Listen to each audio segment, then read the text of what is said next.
Itu Ustaz. Alhamdulillah. Yang saya hormati para asatidz, para sepuh bini sepuh, Bapak Ibu sekalian, para jamaah salat maghrib isya Masjid At-Taqwa yang dimuliakan Allah. Sehat semua Bapak Ibu nggih? Alhamdulillah.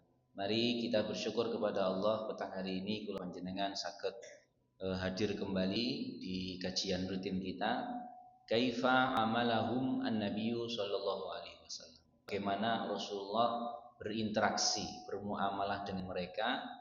Kita masih di bab interaksi Rasulullah atau seni interaksi Rasulullah di dalam rumah tangga beliau. Ini penting untuk kita bisa meneladani lebih dekat ya, di keluarga. Amsayna wa amsal mulku lillah walhamdulillah la syarikalah. Allahumma shalli wa sallim wa barik alaihi. Para jamaah rahimakumullah, supaya nyambung gitu ya. Di pertemuan-pertemuan sebelumnya kita sudah membahas bagaimana seni interaksi Rasulullah sallallahu alaihi wasallam dengan para istri beliau. Sudah kita bahas beberapa pertemuan sebelumnya gitu. Dan sudah selesai bab. Kemudian kita melanjutkan bagian seni interaksi Rasulullah dengan putra-putri beliau. Kita sudah rinci mulai dari putra-putri Nabi yang 7 itu saat mereka masih kecil sampai kemudian saatnya mereka sudah menikah. Rasulullah sudah punya mantu. Nah, kita sampai di sini. Bagaimana interaksi Rasulullah dengan putri beliau, karena putra Nabi semuanya wafat di usia kecil ya.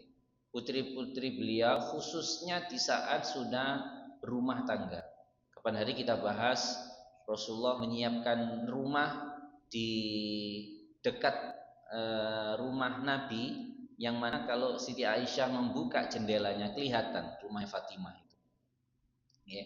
Kemudian kita di malam ini insya Allah kita sempurnakan. Saya lihat di kitabnya ini sudah bagian akhir, kalau nggak selesai itu interaksi Rasul dengan cucu kalau nggak salah ya. Nah ini bagian terakhir dari interaksi Rasulullah dengan putri beliau. Insya Allah nanti ada 7 pesan yang kita simpulkan.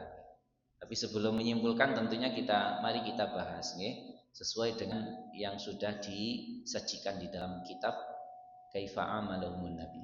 Bismillahirrahmanirrahim. Wa kana sallallahu alaihi wasallam yahussuha ala dzikri wad du'a. Rasulullah sallallahu alaihi wasallam yahussu, mendorong putrinya beliau. Jadi kenapa ini kok tidak menyebutkan Rasulullah mendorong putranya yang laki? Karena sekali lagi putra Nabi yang laki itu sudah wafat di saat kecil. Jadi di sini ini siapa? Adalah putri Nabi yang perempuan, karena itu dhamir perempuan. Rasulullah sallallahu alaihi wasallam mendorong putri beliau ala zikri, untuk banyak zikir, wa doa, dan terus berdoa kepada Allah Subhanahu wa taala. Mari kita lihat ya. Fa'an Anasin ibni Malik radhiyallahu anhu qala, diriwayatkan dari Anas bin Malik. Sering kita jelaskan, kita temukan, karena Anas bin Malik ini 10 tahun tinggal bersama Nabi ya, di waktu masih kecil beliau. Qala Rasulullah sallallahu alaihi wasallam li Fatimah, Rasulullah sallallahu alaihi wasallam pernah bersabda kepada Siti Fatimah, ya Fatimatu, wahai Fatimah putriku, ma yamna'uki antasma'i ma usiki bihi. Maukah kamu? Nah, ini kalau bahasa letterleknya, apa yang membuat kamu tertolak atau tidak mau gitu. Intinya maukah kamu gitu ya, mendengarkan ma usiki bihi, wasiatku. Mari kita lihat, kita pahami niki. Ausoyusi niku jamaah rahimakumullah, kalau dalam kajian hadis itu adalah hadis qaul yang paling tinggi. Ada Rasulullah SAW qala begitu saja, berarti itu Rasulullah tiba-tiba ucap gitu saja. Nanti kalau ada kana yaqulu, kalau ada hadis redaksi ngoten, Rasulullah kana ini itu fi'il madhi dulu, yaqulu fi'il mudhari'. Itu berarti mengandung makna terjadinya itu enggak sekali. Berarti biasanya diterjemahkan Rasulullah biasa membaca. Berarti kan berulang kali, lebih kuat nih. Nanti ada hadis seperti ini, auso atau wasso. Auso atau wasso maknanya adalah wasiat. Kalau sudah hadis itu menggunakan kata wasiat, berarti ini hadis qaul yang paling tinggi. Lebih kuat daripada bersabda gitu saja. Kalau Nabi bersabda, ya semua sabdanya itu wahyu, penting gitu ya. Tapi kalau sudah Nabi mengatakan auso, usika, aku wasiatkan, berarti sesuatu yang teramat sangat penting gitu ya. Rasulullah menyampaikan, wahai Fatimah, mau nggak kamu mendengarkan apa yang aku wasiatkan kepadamu? Berarti ini sesuatu yang sangat penting. Kita akan lihat kenapa Rasulullah SAW mengatakan ini wasiat. Antakuli, ya, yaitu kamu mengucapkan idza asbahti wa idza amsaiti, di saat kamu berpagi hari atau bersore hari. Apa itu? Zikir ya hayyu ya qayyum bi rahmatika astaghits aslih li sya'ni kullahu wa la takilni ila nafsi tarfata ain. Rasulullah memberikan wasiat. Nek isuk atau sore hari jangan sampai enggak zikir ya hayyu ya qayyum. Wahai zat yang maha hidup, wahai zat yang maha berdikari, bi rahmatika astaghits. Ini pernyataan luar biasa, nggih. Pernyataan kita ini minta tolong itu ya hanya kepada Allah. Dengan rahmatmu ya Allah, astaghits, aku minta pertolongan. Aslih li sya'ni kullahu, perbaiki urusanku semuanya. Ya, perbaiki urusanku semuanya. Wala takilni ila nafsi tarfatain, jangan serahkan kepada diriku urusanku ya Allah tarfatain. Tarfan itu mata kita, kalau jenengan pejam mata itu sakedipan. Homdotaha, homat ainek, kalau di Arab itu ada nyanyian itu banyak. Coba pejamkan matamu, homat ainek. Nah, sekedar pejam mata. Ya, dari sini jamaah rahimakumullah kita bisa paham betapa pentingnya zikir ini. Zikir yang menyatakan bahwa kita itu menyerahkan urusan kita ini kepada Allah. Kalau sampai seseorang menyerahkan urusannya kepada dirinya sendiri, aku isok nggarap pekerjaan, beres-beres, misalnya ngoten mangke. Ini jangan-jangan ada rasa sombong dalam dirinya. Anda itu bisa sukses, mampu itu karena ditolong sama Allah. Maka ini sebuah pernyataan tauhid. Kita ini semua urusan kita itu mudah itu karena diberikan kemudahan oleh Allah. Dan kita serahkan ini ya Allah, jangan serahkan urusanku itu kepada diriku meskipun hanya sekedip mata begitu. Kan berarti menunjukkan betapa tawakalnya ini, betapa zikir ini mengajarkan kita untuk tawakal kepada Allah Subhanahu wa taala. Nah, makanya sampai Nabi itu mengatakan, maukah kamu dengarkan wasiatku padamu wahai Fatimah? Kenapa wasiat? Sesuatu yang sangat teramat penting karena ini berkaitan dengan tauhid, gitu ya. Ini jamaah rahimakumullah yang Rasulullah interaksikan kepada Fatimah. Tentunya ini harus kita ambil pengajaran untuk kita, ya. Berarti kalau Nabi seperti itu, aku nggak boleh lalai mendorong anakku untuk zikir, ya. Untuk doa kalau pagi sore, ya. Anak kita yang sudah balik itu harus kita dorong, Pak, untuk harus memiliki zikir yang istiqomah, wirid banyak itu, wirdul latif macam-macam, ya. Hizib itu semuanya kalau kita bacaan ini rata-rata ada, Pak, di dalam hizib nopo misalnya wirdul latif wonten. Intinya semua zikir-zikir yang dihimpun oleh para ulama habaib itu pasti merujuk pada hadis-hadis. Kita lanjut. Selanjutnya wa kana yasiluha bil hibat wal mu'tiyat. Rasulullah SAW yasil, menyambung kepada putrinya itu dengan apa? Bil hibat, dengan hibah. Napa hibah niku, Pak? Hadiah, pemberian. Wal u'tiyat, dan apa nggih?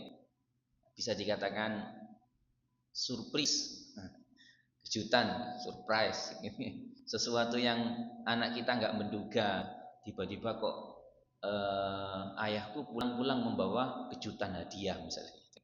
Nah, itu Rasulullah biasa. Kalau kita membacanya tadi, karena ini dulu yasiluha mudhari. Ini mengandung makna kalau bahasa Inggris ini past continuous. Sesuatu yang terbiasa berulang-ulang terjadi di masa lalu. Rasulullah itu biasa memberikan hadiah. Gimana ceritanya ini? Di antara riwayatnya An Ali ibni Abi Thalib dari Sayyidina Ali, annahu kasani Rasulullah SAW, bahwa Rasulullah SAW pernah memakaikan kepadaku. Ku siapa nih? Ku siapa yang dimaksud? Sayyidina Ali. Dan ini yang cerita Sayyidina Ali. Katanya Sayyidina Ali, pernah satu hari itu aku dipakaikan baju sama Rasulullah, hullatan min sira, satu hullah, satu pakaian dari sutra, pakaian dari sutra. Fa kharajtu fiha, lalu aku menggunakan pakaian ini. Mari kita pahami konteks ini belum selesai. Jadi Sayyidina Ali ini berarti apanya Rasulullah? Mantunya Rasulullah. Rasulullah datang memberikan, Ali sini mantuku, ini dipakaikan baju dari sutra. Terus sampai Sayyidina Ali itu keluar, dipakai itu baju itu. Nah ketika Rasulullah melihat itu, Rasulullah bersabda ngeten, ya Ali, wahai Ali, inni lam aksikaha, aku tidak bermaksud memakaikan itu untuk dirimu, bisa supaya kamu pakai, bukan. Jadi maksudnya Nabi memakaikan ke Ali itu maksudnya kayak nonang bojomu gitu, berikan kepada istri, bukan untuk kamu harus kamu pakai, bukan. Di samping memang kan laki-laki tidak boleh pakai sutra. Ij'alha khumuran bainal fawatim, jadikan ini aku kasihkan ke kamu, maksudnya berikan kepada Fatimah putriku. Jadikan ini sebagai penutup bainal fawatim, di antara fawatim niku jamak dari Fatimah. Kalau Fatimah satu berarti satu. Kalau fawatim berarti Fatimah. Loh, maksudnya apa? Nah, maksudnya adalah yang dimaksud Fatimah banyak itu adalah Fatimah binti Nabi sallallahu alaihi wasallam, Fatimah putrinya Nabi, wa Fatimah binti Asad walidati Ali. Ada seseorang namanya Fatimah, yaitu ibunya Sayyidina Ali. Wa Fatimah binti Hamzah, ada Fatimah putrinya Hamzah. Sinten Hamzah? Pamannya Nabi. Mereka semuanya namanya Fatimah. Disebut kata Nabi, ini bukan buat kamu ya, ini buat Fawatim, buat si Fatimah begitu. Kan kadang gitu Pak, sering kita menemukan namanya siapa, Khadijah sing di Khadijah sing bibi atau Khadijah sing ponakan dan yang mana begitu. Pokoknya bukan buat kamu Ali, tapi buat sinten? Fatimah. Ini menunjukkan bahwa Rasulullah itu cara interaksi dengan putrinya adalah dengan memberikan apa? Hadiah.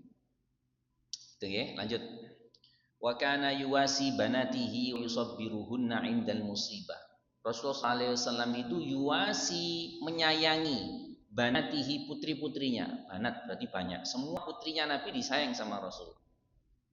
Senajan wonten sing sampai menikah, ada yang wafat di usia kecil. Wa yusabbiruhunna, dan Rasulullah SAW yusabbir. Yasbir niku maknane sabar, kalau yusabbir itu membuat orang lain sabar. Napa nggih terjemahnya? Mengkondisikan untuk sabar. Kan ada Pak, orang itu kalau kena musibah itu gak patek ngereken, gak patek ngurus, sedih ya wis gitu nih. Ya gak patek perhatian, membiarkan misalnya gitu. Kalau Nabi bagaimana? Ketika ada seseorang kena musibah, Rasulullah tidak diam, ya. Dan bukan sekedar mengucapkan belasungkawa, tapi mengkondisikan bagaimana orang yang kena musibah ini isok sampai sabar. Ada orang hanya mengucapkan inna lillahi rajiun misalnya gitu ya. Tapi orangnya ya masih menangis, masih belum berubah kondisinya dari meratapi. Rasulullah membuat orang yang kena musibah itu isok sampai ke level sabar. Itu makna sabbara yusabbiru, membuat orang menjadi isok sabar di saat kena musibah. Bagaimana ceritanya? Fa'an Usamah ibnu Zaid qala arsalat ibnatun Nabi sallallahu alaihi wasallam. Jadi ceritanya jamaah rahimakumullah, putrinya Nabi itu, ceritanya Usamah nih Pak. Ini yang cerita Usamah. Usamah itu pernah didatangi seseorang yang merupakan utusan dari putrinya Nabi, yang mana putrinya Nabi ini sedang berduka. Nyatanya inna ibnan li kubidofatina, anakku sedang napa nggih, sedang sakaratul maut. Kubido itu dicabut nyawanya, sedang sakaratul maut. Fatina, datanglah kepada kami. Fa arsala yuqri'us salam. Lalu Rasulullah SAW mengutus seseorang mengucapkan salam. Wa yaqulu, dan pesannya nih, inna lillahi ma akhadha wa lahu ma a'ta. Sesungguhnya miliknya Allah apa yang dia akhadha. Nah, mana akhadha? Apa yang dia ambil, walahu ma'ato, dan miliknya Allah apa yang dia berikan. Jadi ini Pak, satu pernyataan, ini maknanya sama dengan istirja, mengucapkan innalillahi wa inna ilaihi rajiun. Kita ini miliknya Allah dan kita semuanya akan kembali kepada Allah. Semua yang kita miliki, harta benda kita, itu adalah titipan dari Allah. Yang namanya titipan, ya berarti miliknya Allah sebenarnya. Allah mau mengambil, ya terserah Allah.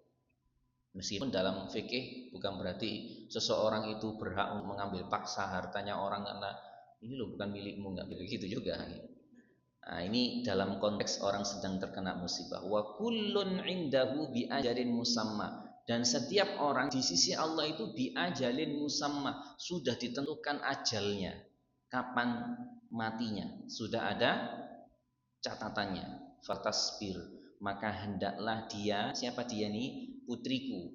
Nah, itu bersabar, wal tahtasib, dan semestinya sepatutnya dia berharap pahala dari Allah Subhanahu wa taala. Di dalam musibah niku jamaah rahimakumullah ada pahala. Dengan cara apa? Dengan cara bersabar. Dengan cara bersabar Anda dapat pahala. Nah, ceritanya belum selesai nih. Fa arsalat ilaihi taksimu alaihi liyatiyannaha. Nah, maka putri Nabi tadi itu mengutus lagi, Pak. Jadi kira-kira apa nggih? Kan ini babnya kan Rasulullah membuat putrinya itu dari belum sabar menjadi isok sabar nih, Pak. Nah, jadi fa'arsal, putrinya Nabi yang kena yang apa? Anaknya wafat tadi itu mengutus lagi. Taksimu alaihi, bahkan bersumpah, mestinya ayahku datang gitu, mestinya ayahku datang, layak tiana, mestinya ayahku datang, nggak hanya mengirimkan utusan gitu nih. Fakoma, maka Rasulullah SAW berdiri, Rasulullah sendiri langsung berdiri. Ma'ahu Sa'ad ibnu Ubadah, ditemani oleh Sa'ad bin Ubadah, Mu'adz bin Jabal, Ubay bin Ka'ab, Zaid bin Sabit, dan rijal dan sahabat-sahabat yang lain. Datang Rasulullah bersama para sahabat ini. Farufi'a ila Rasulillah sabi, kemudian anak kecil itu diangkat kepada Rasulullah. Anak kecil yang tadi sakaratul maut tadi, berarti cucu-cucunya Nabi diangkat kepada Rasulullah. Nggih. Takok napa niki wajane? Ka'annaha shannun fafadat ainah. Jadi intinya adalah Rasulullah SAW ketika diangkatkan kepada beliau anak kecil tadi yang sakaratul maut tadi, takak ini nafsu takak, dirinya itu tersenggal-senggal, ka'annaha shannun, seakan-akan berada dalam sebuah kantong air. Jadi sudah naza gitu Pak nggih, sudah naza. Fafadat aina, maka Rasulullah menangis melihat cucu beliau sakaratul maut. Faqala Sa'dun, kan menangis tuh Rasulullah. Sahabat Sa'ad tadi yang mendampingi Rasulullah, ya Rasulullah, ma hadza? Wahai Rasulullah, apa ini? Jadi Sa'ad bin Ubadah ini tanya kepada Rasulullah, kayak semacam menyoal, kok Nabi kok menangisi gitu? Apakah Nabi enggak terima cucunya meninggal begitu nih? Ya Rasulullah, ma hadza? Wahai Rasulullah, apa ini gitu nih? Kok jenengan nangis gitu kira-kira Pak ya? Apa kemudian ternyata responnya Rasulullah? Hadhihi rahmatun ja'alallahu fi qulubi ibadi. Ini adalah rahmat Allah yang Allah jadikan di dalam hati hamba-hambanya. Kalau seseorang itu ditinggal mati oleh orang yang tersayang, orang yang dicintai, nangis ini wajar nggak, Bapak? Wajar. Dan ini adalah bentuk rahmatnya Allah. Bayangkan Pak, kalau misalnya ada ini, ditinggal mati, seseorang ditinggal mati anaknya, orang tuanya, ibunya dan sebagainya, yang merawatnya, yang mendampingi selama hidup, yang mengasuhnya dan seterusnya, terus nggak nangis sama sekali. Betapa kerasnya gitu Pak, sebaliknya. Ini sesuatu yang wajar, seseorang itu ditinggal mati yang disayangi kemudian menangis. Ini adalah rahmat innama yarhamullahu min ibadihi. Nah, intinya Rasulullah SAW tadi menyampaikan, niki Pak, kalau misalnya seseorang kena musibah boleh kita menyampaikan ini. Ini tasbir namanya. Tasbir itu mengingatkan seseorang yang kena musibah supaya bisa sabar. Napa sing disampaikan niki? Innalillahi ma akhadha wa lahu ma a'ta wa kullu syai'in indahu bi ajalin musamma. Lek gak paham ya apa usah Mas ya basa Jawa ngono. Semuanya itu milik Allah gitu nggih. Allah berhak untuk mengambil atau memberikan. Segala sesuatu di sisi Allah sudah ditentukan ajal. Intinya pesan niku. Bahasa Indonesia boleh, bahasa Jawa juga boleh. Ini namanya kalimat tasbir. Kalimat yang kita sampaikan pesan, mudah-mudahan orang yang kena musibah itu bisa sabar. Pun. Kemudian jamaah rahimakumullah, kita bisa memahami di sini inna lillahi ma akhadha wa lahu ma ata. Sesungguhnya miliknya Allah apa yang Dia berikan dan apa yang Dia ambil, itu maksudnya adalah kana lahu lalakum, berarti ini miliknya Dia, bukan milik kalian. Okay. Orang kalau menyadari ini Pak, insya Allah hatinya ini tenang, senajan air matanya mengalir. Air mata mengalir wajar itu, sesuatu yang naluri, sesuatu yang emosional, wajar. Tetapi ketika orang itu meratapi kecewa dan sebagainya, itu yang masalah. Sehingga harus menyadari bahwa ini adalah miliknya Allah, bukan milikku gitu ya, bukan milikku. Kemudian jamaah rahimakumullah, ini yang penting. A'lamahun Nabi sallallahu alaihi wasallam, dan Sa'ad bin Ubadah ketika tanya, "Apa ini wahai Rasulullah? Kenapa jenengan nangis?" Rasulullah setelah itu mengajari beliau, mengajari sahabatnya bahwa mujarrad al-buka wa dama' bil ain laisa biharam. Sekedar menangis dan air mata mengalir itu bukan dilarang, bukan haram. Wala makruh, bahkan bukan makruh. Jadi tidak boleh kita kemudian ngejas, kok nangis berarti nggak terima, bukan begitu. Sesuatu yang wajar. Bahkan itu adalah rahmat, sebuah bentuk kasih sayang yang Allah berikan di dalam hati hambanya ini. Sok nangis karena ditinggal mati orang yang dia sayangi. Yang dilarang itu, nah ini penyusun kitab ini memberikan catatan, wa innamal muharram, yang dilarang adalah an-nauh wan nadab wal buka al-mukrim, yaitu meratapi, menangis yang sampai teriak nih Bang.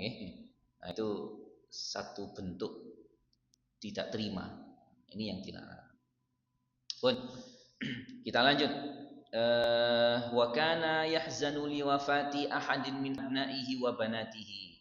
Rasulullah SAW itu karena dahulu yahzanu, berkali-kali Rasulullah itu terbiasa sedih ketika ditinggal wafat putra putrinya. Kita tahu putra putri Nabi ada berapa Pak?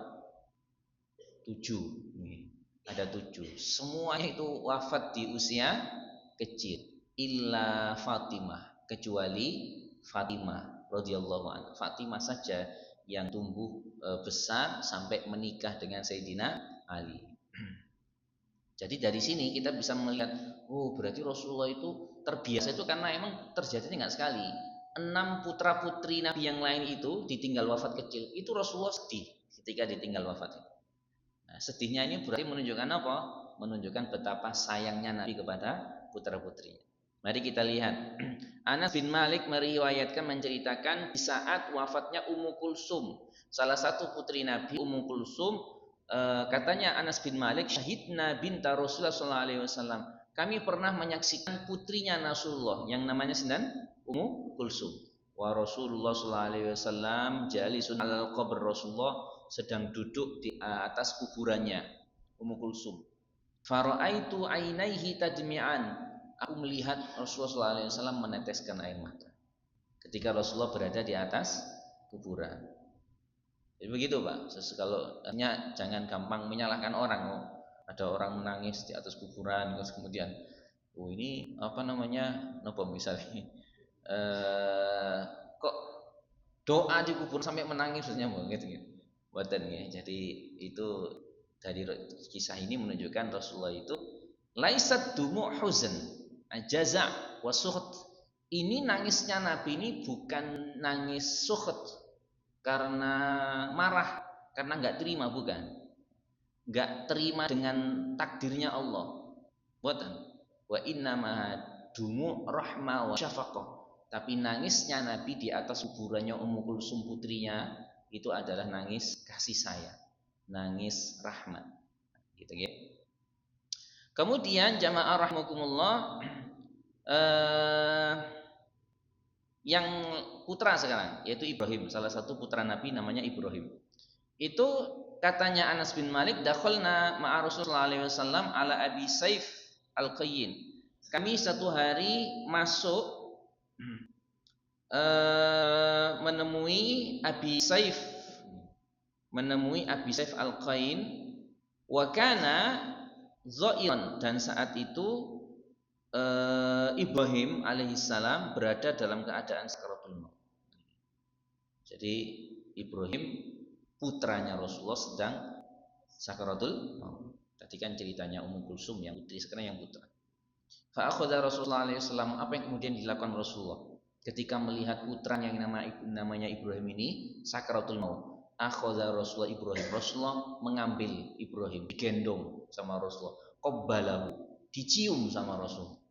Sedang dalam kondisi apa? Sakaratul maut. Dicium ini sinten? Ibrahim. Ya. Kemudian wasyammahu, Rasulullah sallallahu alaihi wasallam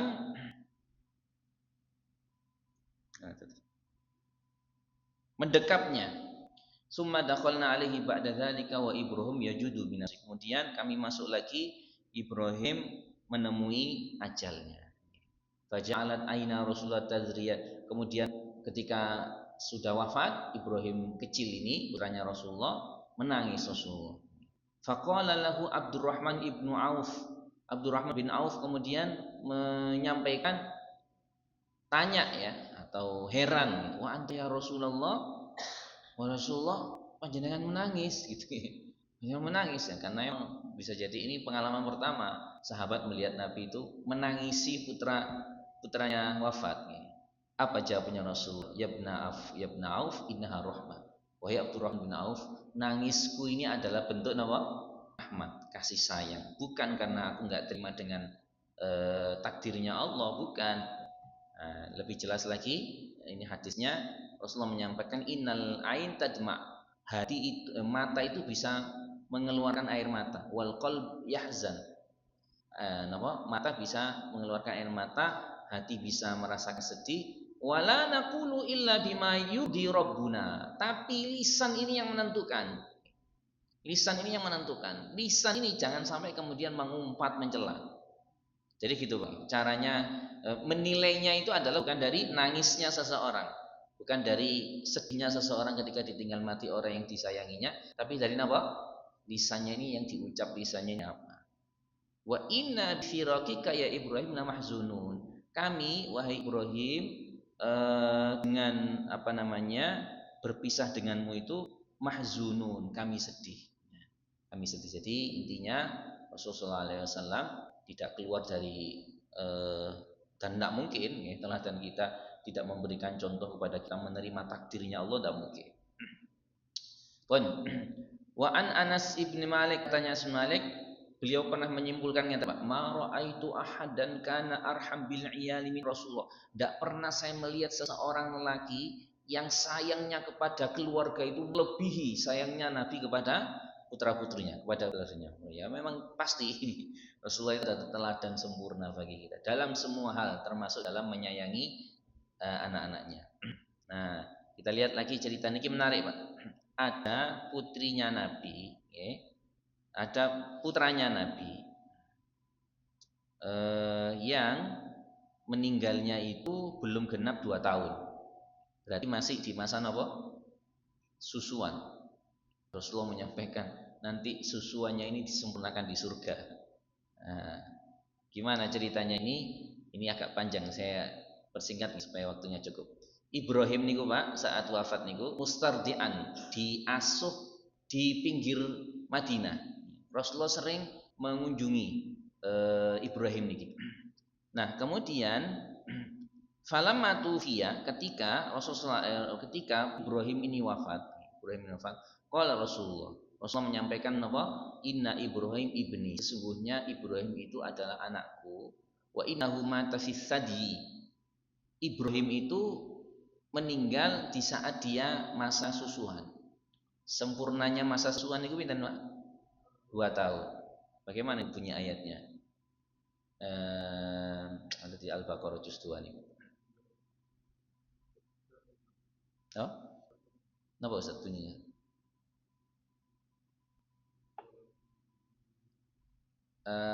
Ada di Al-Baqarah juz 2 itu saya kok lupa nih. Intinya adalah ibu-ibu itu menyusui putra-putrinya itu haulaini kamilaini liman arada ayyut marradha'ah niku. Sempurnanya ibu menyusui adalah haul itu 1 tahun, haulain 2 tahun. Liman arada ayyutim marradha'ah, bagi siapapun yang ingin menyempurnakan susuan. Ini nas Al-Qur'an yang jelas menyatakan masa susuan itu adalah 2 tahun. Maka kalau disusui nggak sampai 2 tahun ya nggak sempurna. Nah, tapi kalau sudah 2 tahun ya kudu disape gitu ya. Nah, ini Ibrahim mata fi sinni radha'is sadi, meninggal di usia saat disusui. Kemudian berapa usianya? Walahu sitata asyara syahron. Usianya adalah 16 bulan. Nek 2 tahun itu berarti pinten bulan? 24. Nah, ini ada yang mengatakan 16, ada yang mengatakan 17 bulan. Mestinya kalau 16 bulan berarti mestinya dia masih berhak disusui berapa bulan lagi? 8 bulan lagi. Fa innahu fatardi'anihi baqiyati sanatain wa innahu tamarrada binasil Qur'an. Jadi Rasulullah menyampaikan sesungguhnya dia akan mendapatkan susuan sempurna itu nanti fil jannah, di surga. Masya Allah ya. Ini berarti menunjukkan apa? Menunjukkan bahwa betapa Rasulullah sayang sama putranya. Rasulullah juga sisi lain pesan tersiratnya adalah sempurnakan susuan untuk anak-anak bayi. Kemudian terakhir niki jamaah rahimakumullah, terakhir yaitu bagaimana Rasulullah SAW, karena emang putra putri beliau ya tadi itu yang hidup sampai besar hanya Fatimah. Rasulullah diantaranya adalah ikut langsung atau mengambil bagian yang paling dekat di dalam merawat jenazah. Cerita dari Ummi Atiyah Al-Ansariyah, sahabat Ansor. Dakhala alaina Rasulullah sallallahu alaihi wasallam, masuk kepada kami Rasulullah sallallahu alaihi wasallam hina tufiyat ibnatuhu Ummu Kulsum, saat Ummu Kulsum wafat. Faqala, katanya Rasulullah, igsilnaha salasan, basuhlah 3 kali, au khamsan atau 5 kali, au aktsar min dzalik atau lebih. In ra'aitunna dzalika bima'in wa sidrin, campur juga dengan bidara gitu ya. Wa ja'alna fil akhirati kafuran, dan bagian basuhan terakhir campurlah dengan kafur. Apa kafur niku? Kafur barus nggih. Au syai'an min kafur, atau sedikit dari kafur barus dicampurkan. Fa idza faraghtanna fa'azinnani. Kalau sudah selesai kasih tahu saya. Jadi yang memandikan ini sinten? Ummu Atiyah. Kalau sudah selesai dimandikan, campur tadi pakai daun bidara sama kafur barus, kalau sudah selesai kasih tahu saya. Ini kan berarti Rasulullah mau melakukan apa ini ketika ini sudah selesai. Falamma faragna, ketika kami sudah selesai memandikan, atau huququhu izarahu, atona haqwahu izarahu, Rasulullah SAW memberikan kepada kami izar, selendangnya. Nah, kemudian ij'alnahu syi'araha, jadikanlah as-saub alladhi yali jasada. Jadi selendang ini letakkan sebagai pakaian yang langsung bertemu dengan tubuhnya Ummu Kulsum. Nah, hikmahnya napa jamaah rahimakumullah? Rasulullah ini berarti tadi memberikan kain, yang Rasulullah berpesan kain ini balutkan bagian pertama ke tubuhnya Sinan Ummu Kulsum. Hikmahnya nopo? Hikmahnya adalah liyakuna qaribal ahdi min jasadihil karim, supaya Rasulullah itu sangat dekat dengan tubuhnya Ummu Kulsum. Jadi yang memberikan kain itu langsung Rasulullah SAW.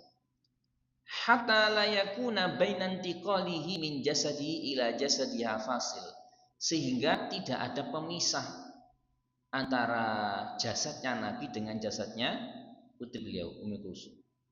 Jadi beliau langsung yang memberikan kain tadi yang mengenai bagian jasadnya langsung. Ini jamaah rahimakumullah yang dilakukan oleh Rasulullah. Saya punya pengalaman, Pak. Saya itu keluarga kecil. Saya 12 bersaudara. 12 bersaudara niku kan tiang singin ngoten nggih. Yogane kata-kata. Saya nomor 2. Yang ada sekarang 9. Jadi saudara saya sing pundhut niku pun 3. Nah, saya menangi karena yang nomor 1 ini kakak pertama saya tidak menangi. Yang 2 ini saya mengalami. Saya waktu masih SD dulu, masih kecil. Itu adik saya ini meninggal di masih tapi sudah ada ruhnya, jadi diperlakukan oleh abah saya ya seperti memperlakukan mayit. Saya melihat sendiri waktu itu Pak, masih SD, malam hari dimandikan sama ayah saya. Baru saya baca seperti ini baru sadar, oh ternyata kenapa ya orang tua itu merawat langsung jenazahnya anaknya sebagai bentuk kasih sayang. Jadi abah saya yang sendiri yang memandikan, mengkafani. Saya melihat langsung waktu itu Pak, masih kecil Pak, jasadnya yang masih bayi begitu. Kemudian malam itu saya diajak sama abah saya ke kuburan itu, hanya beberapa orang gitu. Langsung beliau sendiri mengkuburkan. Nah, ini jamaah rahimakumullah, perlu kita ambil pelajaran untuk kita bahwa kalau seseorang kan yang namanya mati itu kan pasti terjadi Pak nggih. Pasti terjadi, semuanya pasti akan mati, kita beriman itu. Sesuatu yang pasti terjadi adalah mati. Orang yang kita sayangi, anak, orang tua, suami, istri dan seterusnya, ya sama semuanya. Nah, pilihannya tinggal 3. Dan ini juga terjadi pada Rasulullah. Kita bisa mengambil pelajaran dari beliau. Apakah orang yang kita sayangi mendahului kita, atau kitanya yang mendahului, atau bareng kan gitu Mang. Semuanya kita bisa ambil sikap. Bagaimana ketika yang mendahului orang yang kita sayangi? Nah, kita merawat sebagaimana dicontohkan Rasulullah ini. Bagaimana ketika kitanya yang mendahului Pak misalnya? Kita tidak tahu ya. Ya kita mengambil teladan dari 9 istri yang ditinggal wafat oleh Nabi. Nah, kan begitu. Dibalik ini. Atau bisa jadi bareng. Allahu a'lam. Apapun itu, mudah-mudahan kita semuanya diberikan sama Allah meninggal yang husnul khotimah. Allahumma amin. Pun insyaallah ini jamaah rahimakumullah bisa kita simpulkan 7 hal nggih. Saya sudah rangkum. Yang pertama tadi, selalu mendorong keluarga khususnya anak untuk terus zikir, doa, tawakal kepada Allah. Ada zikir pagi, zikir sore itu perlu Pak kita sampaikan ke anak-anak kita, okay? Dengan bertahap. Suka memberi hadiah dan surprise kebaikan untuk putra putri Nabi. Selalu menyayangi, menguatkan saat terjadi musibah serta mengkondisikan untuk kesabaran. Mengajarkan bahwa menangis itu adalah rahmat emosional yang diperbolehkan, bukan dilarang. Yang dilarang adalah ratapan dan kekecewaan. Memberi kabar gembira di saat duka cita putri yang masih menyusu bahwa hak susuannya itu akan disempurnakan kelak di surga. Ini menarik nih kan, berarti kan kabar gembira disampaikan Nabi di saat suasana duka cita. Merawat jenazah putri di bagian paling dekat. Tadi yang kita lihat ceritanya di saat Nabi mengkafani tadi, dan terakhir bersedih tapi menerima takdirnya Allah Subhanahu wa taala. Insyaallah ini sudah khatam untuk bab seni interaksi Nabi dengan putra-putri beliau. Selanjutnya kita akan kaji di bab-bab yang masih banyak. Kitabnya ini tuwebel gitu. Rasulullah interaksi dengan kaum fakir, kaum kaya, kaum profesional, kaum pengusaha dan macam-macam. Yang namanya Rasulullah adalah al-insanul kamil, manusia sempurna. Insyaallah ini mudah-mudahan jadi ilmu yang manfaat dan berkah. Monggo ada 5 menit kalau ada yang bertanya silahkan. Ye, monggo Putri. Ngapunten. Saya kira Pak Mul. Monggo Pak Mul.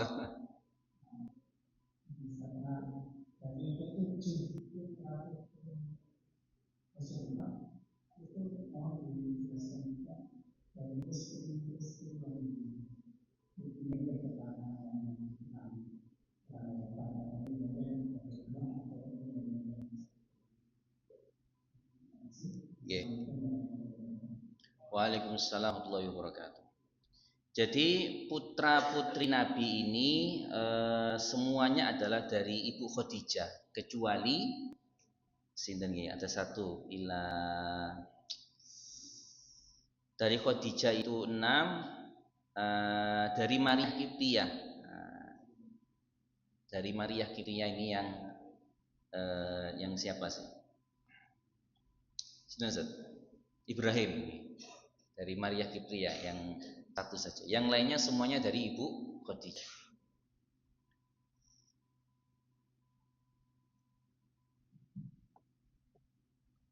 Siapa saja mereka? Ada namanya Al-Qasim, kemudian Zainab, kemudian Ruqayyah, Ummu Kulsum, Fatimah, Az-Zahra, dan Abdullah. Yang terakhir dari Ibu Maria Kiptiyah, budak perempuan yang dihadiahkan kepada Nabi itu bernama Ibrahim. Jadi ini penting Mbak kita tahu nama-nama ini supaya jadi referensi. Mungkin jenengan punya putra putri atau cucu dikasih nama siapa ya? Kasih nama keluarga Nabi, insya Allah jadi anak-anak yang soleh. Ada lagi? Yeah. Waalaikumsalam warahmatullahi wabarakatuh.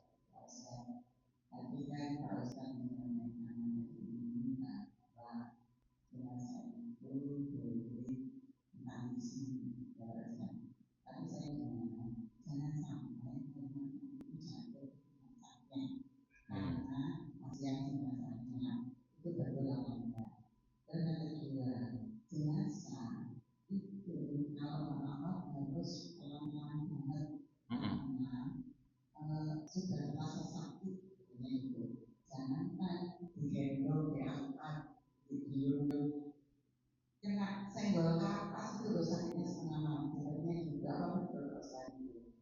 Kemudian tadi air yang buat mandi harus dengan bidara. Kalau misalnya tidak ada bidara terus diganti bunga itu boleh mandi.